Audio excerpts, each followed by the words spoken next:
direct control of this mod. Alright, that's an epic way to start. Hello, everybody, and welcome to part 15, perhaps? Oh wow, 12, 13, 14, 15, yes, 15. Last time, let's load this up, we had a little Halloween adventure, as I skipped the last line there. Oh yeah, anyway, it's ghost story time, right? Says Sayori. So, we're gonna get right into the ghost stories. Last time we snuck into the school in the witching hour past midnight, and there was some wine that was not drunked. The wine did not end up entering our system. Yuri brought it, but we're like, hey, we probably shouldn't do that. We're already breaking in. Anyway, we also read a poem that was apparently cursed. But nothing's happened yet. So everyone read their poems. We're all having a good time. It's Halloween night, and let's get right into this, guys. Come on, let's do it. I'm ready. Are you ready? All right. I don't really know how many ghost stories, to be honest. I don't really know many ghost stories. So that's a great way to start. Already getting it wrong. Aha. Sorry, but I looked on the internet to find some. Most were super long, like this one about what was it? Some kind of sleep experiment? Sorry, you're rambling. Oh, oops.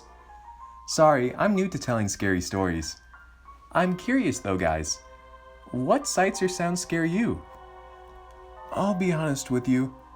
Silence scares me, especially after I've read a gripping horror story. Is it just me who finds reversed music really creepy? My piano teacher showed me a few reversed pieces once. It just felt wrong to listen to, especially when there's vocals. You start hearing things that aren't there.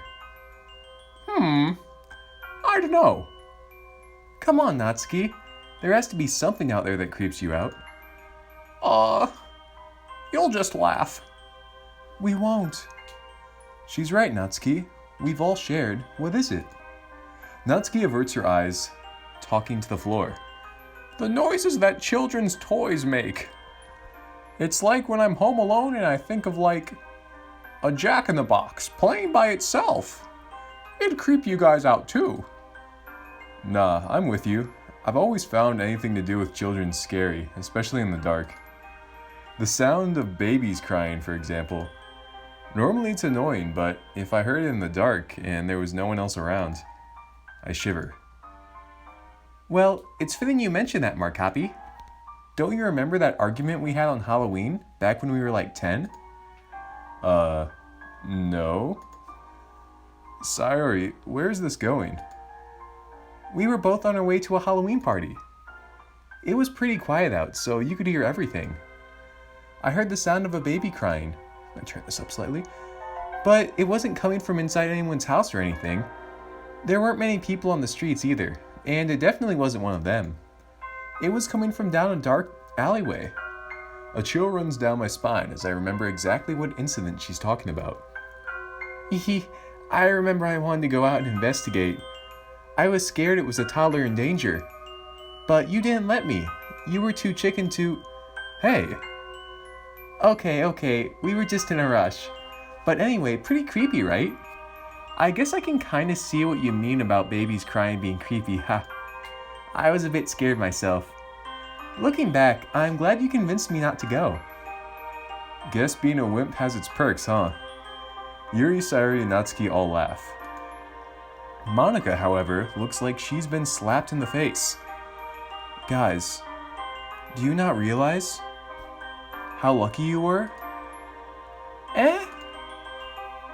Oh god, you guys have no idea.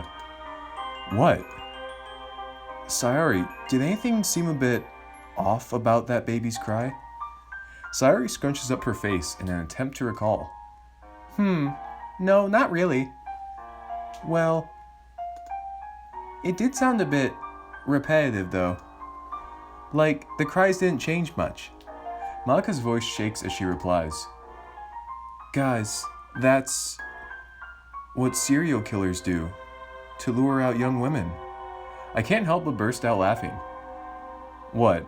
pretend to be babies? Come on, Monica, you had me going for a second there, but you kind of ruined the punchline. She looked straight into my eyes. No, Markapi.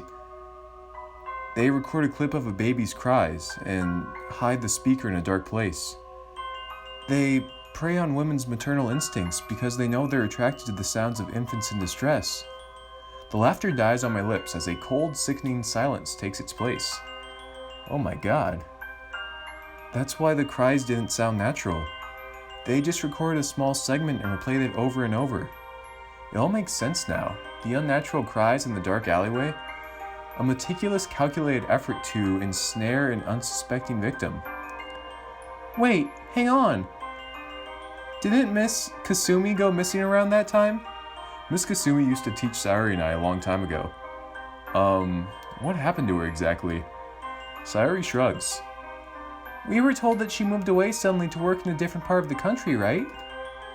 People used to spread really scary, horrible rumors about what happened to her, but they don't really make sense. Hang on.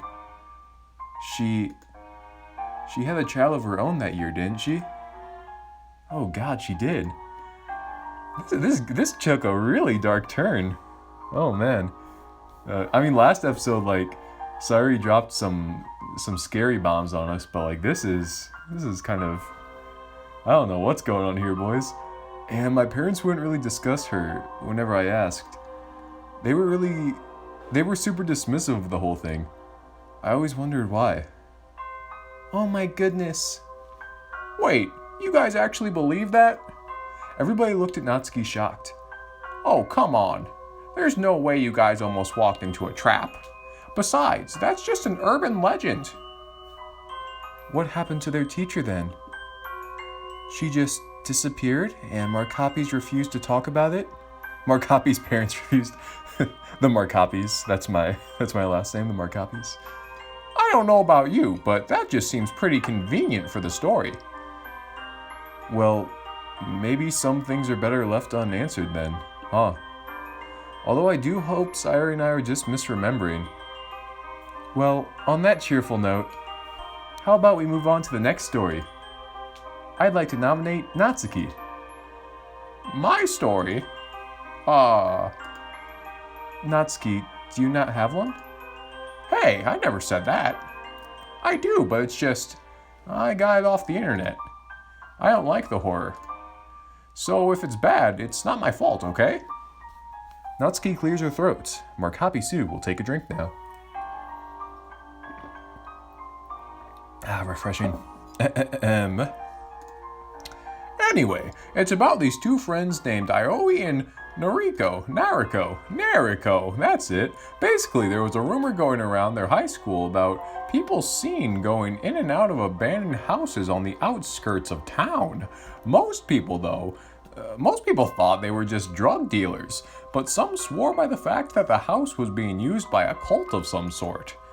Ioi and Nariko, yeah, that's it, were pretty outgoing and adventurous, so they decided one night to check the place out. They get to the house, and it's pitch black out. Luckily, Ioi had brought flashlights for the two of them. Nariko is what we decided on their name being pronounced as, on the other hand, brought a knife with her, just in case they ran into any trouble and she had to stab a bitch. They go inside, and the place reeks of cum. We're talking Markapi's room's level of stink. Hey! Everybody burst out laughing. Was that really necessary? New studies available on Prolific. There's new studies on Prolific, guys. Just thought I'd let you know. Anyway, sorry, I had to. Anyway, they look around for a bit. They find the door to the basement, the stairs to the second floor, things like that. Finally, they go into the kitchen and find the source of the smell. There's some weed on the table, and it looks to be recently used. This confirms Ioi's suspicion that it's just a drug dealer and she wants to leave. Nariko, on the other hand, still wants to snoop around for a bit. They get into an argument with each other, with Nariko calling Ioi a coward because she thinks Ioi wants to leave since she's afraid of all the rumors. Then Nariko goes, "Yeah, well, if you're not afraid, then go down to the basement." Ioi gladly accepts and walks over to the basement door. As soon as she opens it, she feels a sharp pain in her back, and before she can react, she gets pushed down the stairs. She tumbles down the stairs, and once she hits the bottom, she realizes she can't feel her legs. She's a Joe Swanson now. Her vision is blurred, but she can barely make out a figure standing at the top of the stairs with a knife. The last thing Aoi hears before she passes out is Naruko's footsteps as she descends down the stairway, and an old, grizzled voice says, "This one will do nicely." The very next day, Naruko and Aoi call in sick. It's kind of a shame, really, because they miss out on all the talk about how someone heard strange, animal-like growls coming from the old, abandoned house on the outskirts of town. So, yeah. Hope you liked it or whatever. Oh man, that deserves a drink break. Oh man, I think I have permanent vocal damage. What happened to Naruko and Aoi at the end? They didn't die, did they? Ha! Use your imagination. Nice story, Natsuki. Cults usually provide good fodder for horror stories.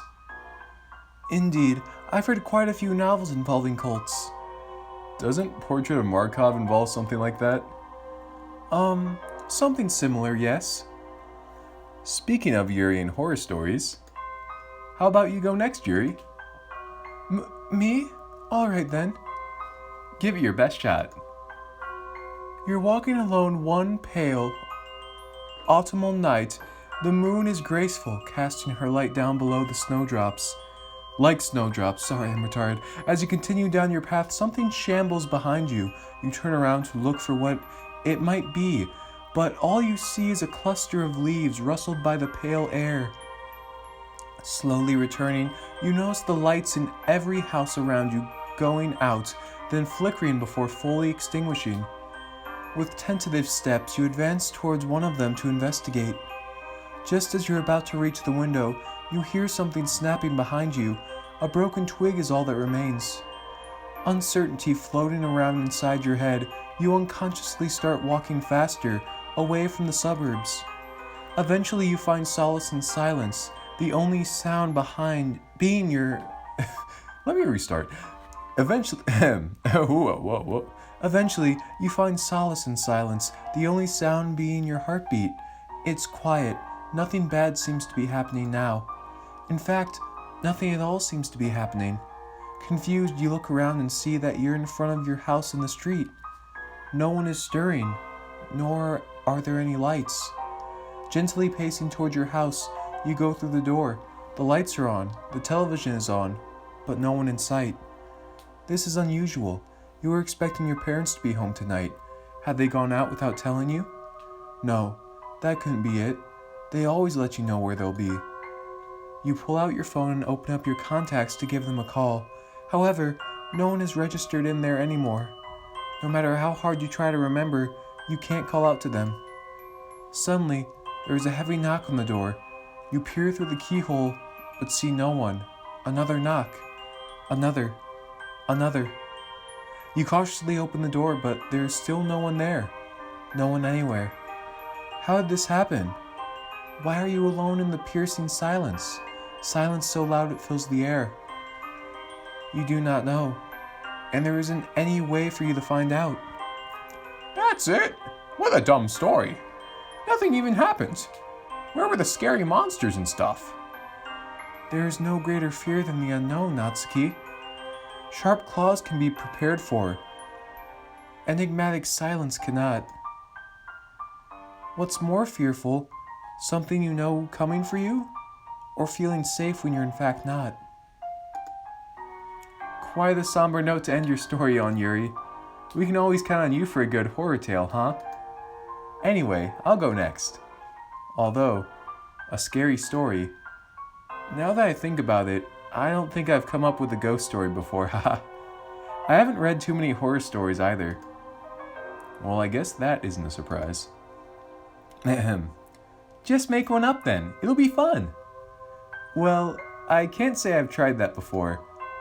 Are you trying to get out of telling a story? Of course not. Now that I think about it, there is one I've heard of.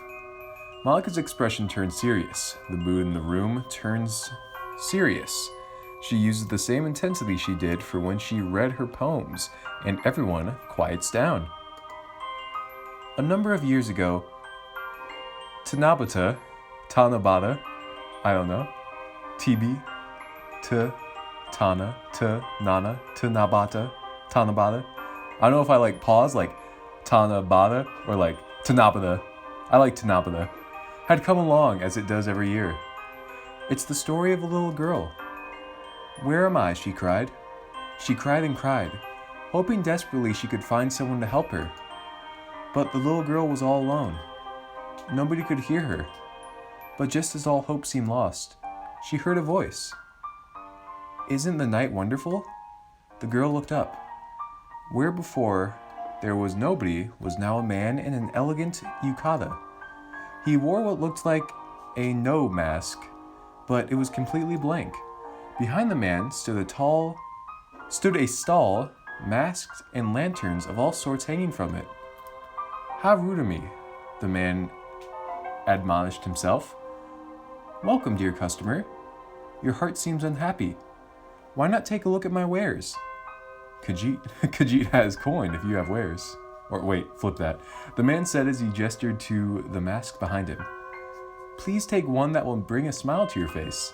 The girl looked at the mask. There were ones that looked frightening, ones that looked strange, and ones that looked exotic, and many others. What about your mask, mister? The girl asked.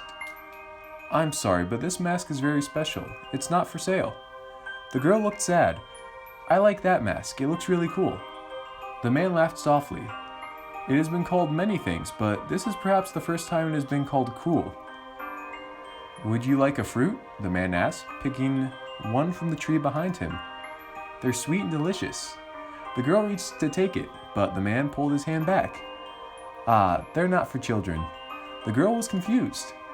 But just tonight, it should be fine, he said as he offered his hand once again. In the festival of the night, children can become adults, and adults can become children. Is that true? Asked the girl, and the man assured her it was. The girl took the fruit and bit into it. It was unlike anything she had tasted before. It was almost overwhelming, but the flavor was wonderful. It's good, the girl said happily. The man laughed again. I'm glad you think so. There is plenty, so please eat all you like. As she ate, the man took down a mask. What about this one? The girl took the mask. It looks like me, but she looks like a princess, the girl said in awe. Do you like it? Please take it. But what about money? Asked the girl. I don't need money. Instead, I would like to be friends. Is that okay? Of course, the girl agreed. From now on, we're friends. I'm glad, the man said with gratitude. Why not put on your mask? The girl did so. She was overcome with a strange feeling. Why is it? She asked. Ah, at long last. Long I have dreamt of this moment. My dear, my Eve, my only friend. The man smiled beneath his mask as he spoke as the light of the stars began to fade. For it is the festival of the night, where children become adults and adults become children. Let it be known. Another unconventional horror story, I see. Haha, yep. I guess monsterless horror stories are more popular than you'd think. I rather like the mysterious tone myself. It's very reminiscent of the style of Asian horror stories. You guys have a weird sense of what's scary. I mean, this story isn't necessarily meant to scare you to death. Spirits don't have to be just frightening, you know? Well, it is Halloween. Aren't things supposed to be scary today? But Halloween is fun too, not just scary. Alright, you guys, break it up. Let's just all agree to disagree again. Malika smiles gratefully at me, while Natsuki shoots me a disgruntled look. Anyway, guess it's my turn to tell a story. So, this is something that actually happened to a friend of mine. Oh, really? Yes, really. So it happened to Sayori then? Huh? This story's about me? Is that true, Markapi? What? No, it's not. Let's just get on with the story, shall we? Right. Anyway, so this friend of mine lived alone in an apartment building. He lived in the downtown area and loved to party all night, and one night he was out as usual. However, When he stumbled back home in the early hours of the morning, he realized that he'd lost his keys and was locked out of his apartment. So he ended up having to call his landlord, who was pissed at having to wake up in the middle of the night to let him back in. But in the end, he was able to get home safely, so that's all that matters, right? I can certainly relate to that comforting feeling. Right, but when he got inside, he noticed that his keys were actually on his nightstand, so he didn't lose them after all. They weren't an extra set that the landlord lent him? Nope, he was able to recognize them by the keychain he attached to it. So, that's it? Pretty much, yeah. What's so scary about that? Guess you haven't realized it yet, huh? What do you mean? The apartment was locked when he got back, right? Yeah, I got that part. But his keys were still in the... Oh, that's Yuri. But his keys were still in the apartment. So how do you suppose he locked them in? Huh? Someone must have gotten into his apartment and placed them inside, then locked the door themselves from the inside. And the only set of keys were my friend's and his landlord's, so... Whoever it was brought his keys back and was still in the apartment when he got home. But who was it then? He never found out. Huh? You're gonna make me permanently paranoid. That was quite an enjoyable story, Markapi. Although it was short, the realization at the end definitely made up for that. Plus, the story calls on the real fears of things like squatters, stalkers, and killers. Who knows? Maybe one of us had a squatter living in our home, hidden away and never to be found. Stop right there! I don't even want to think about it. Okay. That story wasn't half bad. Glad you all liked it. I'll have to admit, this has been pretty fun, guys. The music switched up. I feel like someone's gonna get murdered real quick. Yeah, this is quite menacing. I'm surprised there's not menacing characters just floating throughout the screen right now. Yeah, it really has. We should do this sort of stuff more often. Yeah, we should break into school more often. Sayori, Halloween only comes around once a year. Oh yeah. If I may make a suggestion, we all turn to look at her. Well, as it's fitting for the mood, would you like to try the Kokuri-san game? That's probably right. Huh? What's that? Oh, that Ouija board thing? Poof! Isn't that just some urban legend? Only if you believe it is, Natsuki. Ouija board stuff, huh? On one hand, although it's not very hard to scare me, I'm a bit skeptical about ghosts. Although I've heard from a lot of people that messing around with the dark arts is a dangerous business. I mean, we're in a dark school, late at night, with no one else around. If we really did open a portal for a malevolent spirit to enter our world, who knows what could happen? I hope it's a girl. Nah, that's a bit too far-fetched. At least, if the spooky ghost kills me, I won't have to do that math homework that I've been procrastinating for a week. Seems a lot more tempting now. I'd rather die than do homework. Can you tell us more, Yuri? Of course. So, Kokuri-san is the name of the spirit we'll summon. The name comprises 3 animals, a fox, cock, a dog, coo, and a raccoon. Ree! Each animal represents something different. For example, the dog is loyal and protecting, while the fox is a trickster or teacher. You can ask Kokuri-san different things. You can ask who loves you, whether you'll become rich, etc. Hang on. You can ask it anything? A devilish smile crossed her face. Why don't we ask Kokuri-san when we're going to fucking die? Yuri looks aghast, nervously fiddling with a strand of her hair. Natsuki, there are questions you shouldn't ask, and that's one of them. Nah, come on, Yuri. Well, that was supposed to be me. Nah, come on, Yuri. This is the perfect time for it. I don't think you realize what you're getting into. There are many stories of people messing around with spirits, all ending with awful consequences.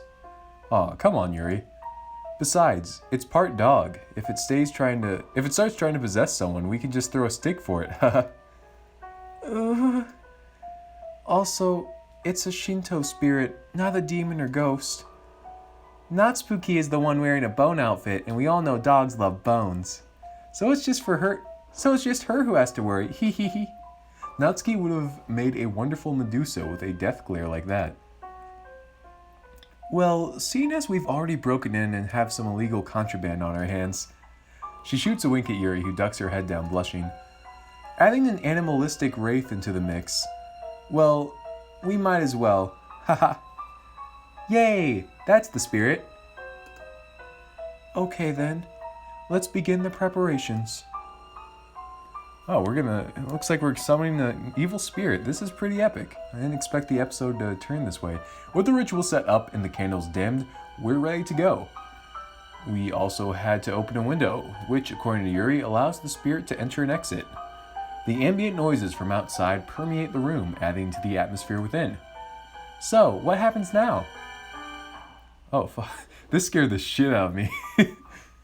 That was like the way it transitioned from this to the classroom scene. I mean, it just looks so fucking creepy. Place a coin on the red gate. The torii is where the spirit enters and exits. Now everyone, please place your index finger on the coin. After a bit of crowding, we managed to squeeze the tip of everyone's finger onto the coin. Just the tip. Be careful not to let go of the coin. What happens if we do? Ooh, please don't. Fine. Let's get on with this already. Alright. Yuri visibly composes herself and continues. Kokuri-san, if you're here, please move this coin. At first, nothing happens. Just as Natsuki thought, a silly urban ledge... No way. There's no way the coin just moved. My eyes have to be playing tricks on me. The coin, initially on the red torii, slowly slides across to yes. Ooh! Did you guys see that? Even Natsuki is in a state of disbelief. Alright, who did that? Real jokesters you are. Very funny. The crickets outside can be heard clearly in the silence that follows. No one steps up to claim responsibility for the coin's movements. Wow, so that's how it's going to be, huh? Whoever it was, just tell us already. More crickets. Fine, I'm not bringing cupcakes anymore until someone admits to it. But not spooky. And stop calling me that. I bet it was Yuri. She's the one who suggested this. Me? I would never... I guess Yuri is a scaredy cat. It wasn't me either. Yeah, Sayori's a scaredy cat too. So that leaves Markapi and Monica. Natsuki, have you considered that maybe, just maybe, it really is Kokuri-san moving the coin? Yeah, right. There's no such thing as ghost. Kokuri-san is a spirit, not a ghost. Same difference. Well, all I have to say is that I didn't do it. Natsuki's skeptical glare causes me to hurry on. But I know that there's got to be some sort of scientific explanation for this. I can't seriously witness the paranormal, can I? Okay, Einstein, what's your scientific explanation for this then? I'm working on it. Aha! It has to be one of us doing it. I know. Why don't we ask Kokuri-san something that Markapi and I couldn't have known? Given that you seem to suspect us the most, haha. Okay then. Sayori, ask it something. But what should I ask? I don't know. Anything that Markapi and Monica couldn't have known. Ooh, I know. Kokuri-san, can you please tell me what I have on the top shelf of my refrigerator? What kind of question is that supposed to be? Hee, sorry, I guess I'm kinda hungry. The banter peters out as we expectantly watch the coin. Suddenly the coin jerks a little to the right. Natsuki squints as she scrunchies scrutinizes each of our faces.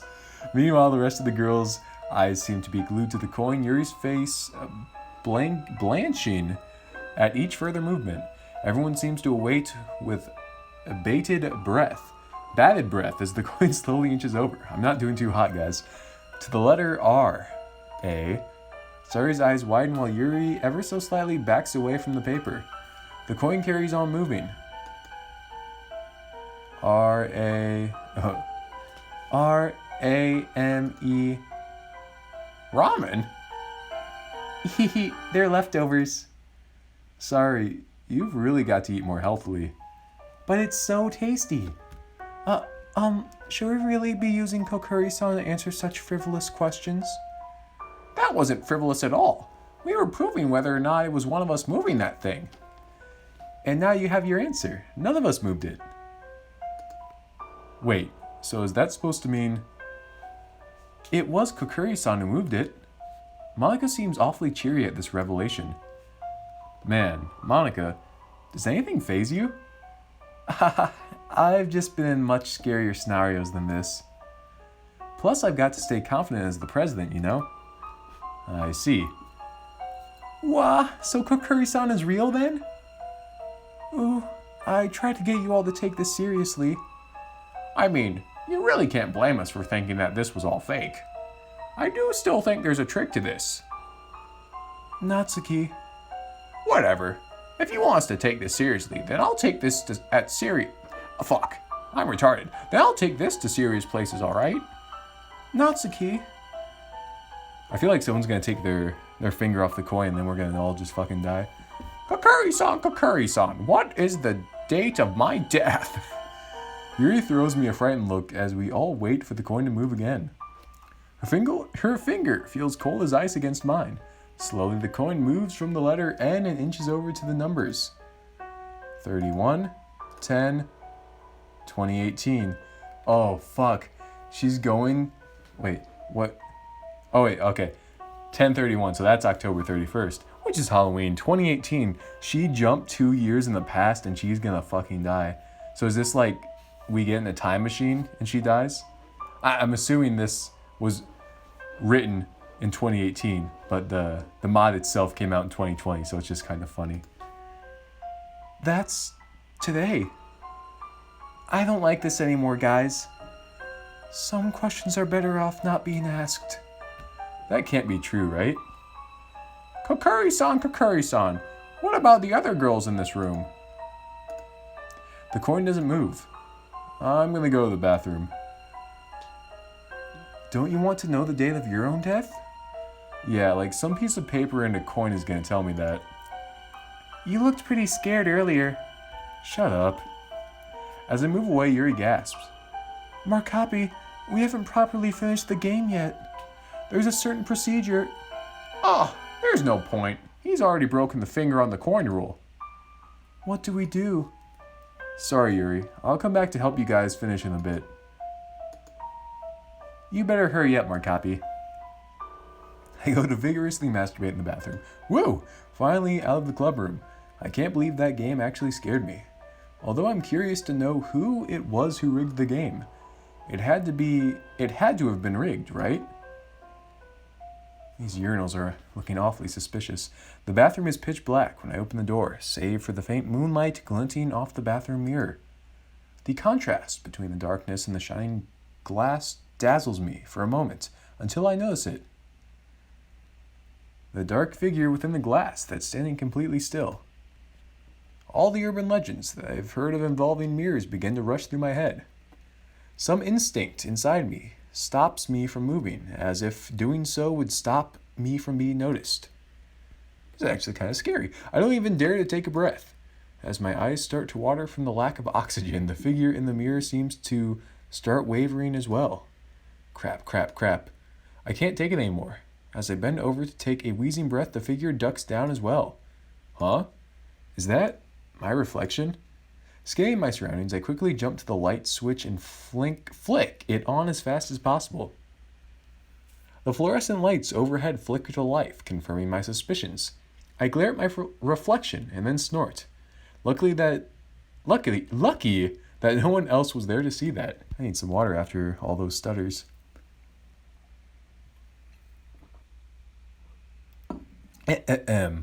I slam a stall door shut on compulsion as a sign of bravado to myself, I guess. Cringing at the shockingly loud echoes of the door reverberating around the bathroom, I can't help but remain quiet now. The frigid tap water as the sink reminds me of Yuri's icy hands during the game. I should probably hurry back. Okay, they're going to do the fake blood. Natsuki got stabbed to death, I think. That's going to be my prediction. That was perhaps the most nerve-wracking trip to the bathroom I've ever taken. I shake my head. I hold my head. Something wrong. All my bread. Snap out of it, Markapi. All these stories aren't real. Ghosts aren't real. It's awfully quiet inside the club room. Wonder what witchcraft the girls are up to now. Stepping into the classroom, a pang of fear and adrenaline shoots through my heart. At first glance, the girls seem to have disappeared, but I quickly realize that they haven't disappeared. They're all collapsed on the floor and desks. Oh, very convincing, guys. Yeah, I totally believe that you are all actually dead. Very funny. A slight rustling gets my attention. Something in my peripheral vision moves on the Kokuri-san paper. Curious, I amble over. You should never have come. What? Why is the coin spelling this out? Wait, more importantly, how is the coin moving by itself? Alright, someone's under the desk with a magnet. I gotta say that. My mind flashes back to what Yuri said before I left. We hadn't properly finished the game. There was a certain procedure that we were supposed to follow. But what happens if you don't do all that? Hold on. It's not like ghosts are real, though. Right? They must be playing a prank on me right now. Right? I reach down to shake Monika's shoulder. She's lying prone on the floor, and I can't help but feel a dread that her body will be cold. As I start to reach down, I freeze. Are those footsteps outside? No one else is supposed to be in the school, right? In a panicked state, I scan the bodies on the floor. All the girls are here, so... And the footsteps grow louder and louder. They don't sound normal. Almost like they're shuffling or dragging along. Is this real? Am I starting to hear things now? The blood rushing through my ears is drowning out the sound of the footsteps. Where are they now? I can't tell. Are they close by? Should I hide? How much time until they reach the club room? I can't tell. Crap. I throw myself to the floor, squeezing my eyes shut. The sound of my heart hammering in my chest is almost deafening. Over the drumming of my heart, I hear it. The footsteps stopping right outside the club room. Please don't open the door. He opened the fucking door. As the door rattles open, there's an awful sickening silence. Until someone or something breathes. Alright, I'm getting goosebumps here, fellas. I'm gonna need a hug. Some kind of raspy gurgling, and a low, deep vocalization. Something that sounds off, as if someone had warped the sound in a computer program. Something completely and utterly unnatural that raises the hair on the back of my neck. Poo. Po. It's Popo. I feel absolutely paralyzed, like Joe Swanson. My muscles are tensed, my jaw aching from my clenching it shut in nervousness. But if I relaxed, the adrenaline running through my body would immediately give me away with my trembling. As the sweat trickles down the side of my head, I hear it drawing near. Po. A warm moistness settles on my neck, as if someone was breathing over me. I dare not to even breathe. The idea of breathing in the fetid smell of its breath nearly triggers my gag reflex. Am I just imagining this? I can't be, can I? I can't think of any way that this could all be just a simple prank. There's no way any of the girls could have manufactured this. Being that feels wrong to its very core. That sentence structure just threw me off. That's the scariest part. Reading. The temptation to satisfy my curiosity and look at whatever's hovering over me is almost overpowering, but an instinct deep within demands that I keep my eyes shut. I can't help but feel a dread that something horrific will happen if I look up. All I can think to do is pray for this thing to go away. Please go away. Please go away. Please go away. Maybe this mantra can help me drown out the sheer fear I'm feeling. While soundlessly chanting my mantra over and over in my head, I realize that the room has gone quiet. suspiciously quiet. It's too soon to move, isn't it? I'll give it 5 minutes until I peek out of the room. Seconds turn to years, turn to decades. I can't tell how much time has passed, and given my panicked state of mind, I don't trust myself to judge time well. It feels like an hour has passed, but it's probably more like a minute or two. Or has it been 5 minutes? Should I open my eyes? Should I? Hold on.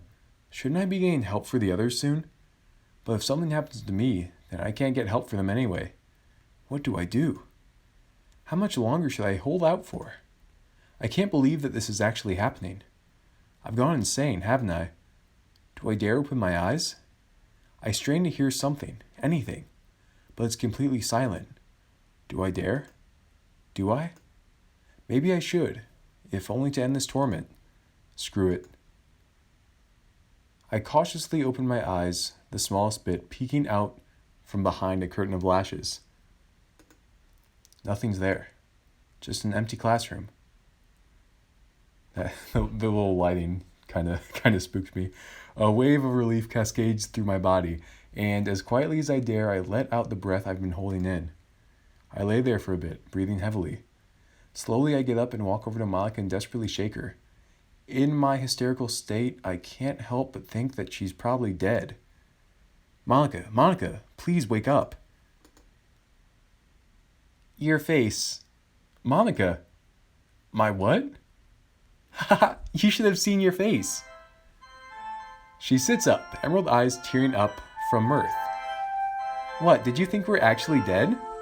Her laughter fills the room as the other girls also sit up. I'm sorry for scaring you twice in one night, Markapi.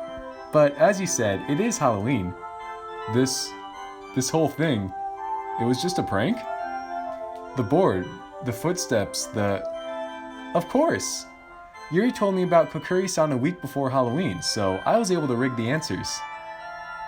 It wasn't a ghost or anything like that, dummy. Sari would have said that Kokuri-san was right no matter what answer Monica made it give. And the footsteps? There are some little speakers that I hid outside the classroom. Sari had the idea to pre-record some footsteps and send them to me so we could make it sound like there was something coming. I sigh as all the tension leaves my body. At least there was a rational explanation for all of this. As the other girls laugh, I can't help but join in. Yeah, they got me fair and square. Haha, okay guys, I'll admit it. Well played, you got me good. I'm curious though, how'd you get another person to agree to this? Huh? What do you mean? Come on guys, the game's up. I know it's just a prank. No, seriously, what do you mean? Are you really gonna keep up the joke? You know, the guy who came inside while I was on the floor? He was all gurgly and raspy and kept making these noises. Like he was saying, well, I'll sound dumb when I try to mimic him, but it was something like Poe. Markapi, what are you talking about? We didn't ask anyone else to help out. After all, we couldn't take the risk of having someone report that we trespassed. Indeed, Malika's ruse was simply to rig the Kokuri-san ritual and use the speakers. Who are you talking about? As far as we're concerned, we're the only ones in the building. What? You guys are completely serious now? The girls all nod at me. The only thing I did was deliberately moving the coin around while I was touching and rigging the speakers. Nothing else? That's right. Sayori, you swear that you're telling the truth. I am! Sayori would never lie to me like that, so that means... Wait, so you guys didn't hear it? They all exchange looks of bewilderment. Am I actually losing my mind? Like Yuri said, I'm pretty sure it's just us in the building. You're honestly telling me you didn't hear anything. The girls share a look of alarm. Markapi, relax. There was nothing there. It's okay. Yeah, even if there was some spooky ghost, I would have kicked its butt. The tinge of humor, along with Sayori's reassurance, helps me calm down a little. I'm not exactly convinced, but if the others didn't see or hear anything, and they were in the same room, then I must have just imagined it. Right? Okay, everyone. It's getting late. Let's clean up and call it a night. I used to think I'd grow out of Halloween, but today made me realize that anyone can enjoy it. Horror can be fun. Maybe I'll talk to Yuri more about that stuff. Hee hee. You okay? Huh? Yeah, I'm good. I was just thinking about the Ouija board. That thing really got to you, huh? I was a little scared too, even though I knew Monica was behind it all. Anyway, I'll see you in school tomorrow. Good night. See you, Sayori. Wait, why aren't we walking home together? Don't we live by each other? As I turn and walk home, I can't help but laugh. Yeah, those girls got me good. I never saw that coming. And the bit where the coin was moving by itself was really good too. Wait, Monica only said that she rigged the actual ritual, not that she moved the coin around afterwards. Not to mention, there's no way she could have moved it when she was on the floor. The coin, the entity. So does that mean... I take it back. I hate Halloween. Alright, that was a scary little episode we had there. Oh, that was a little longer one too. That's kind of epic. Alright, let's see what happens. Next day? Next day. Alright. It's kind of late in the morning, so, you know, as long as the narrator is saying that, we're gonna call it there. Okay, do me 4 favors. Go ahead, like, comment, subscribe, and as always, help me find a girlfriend. And bye-bye.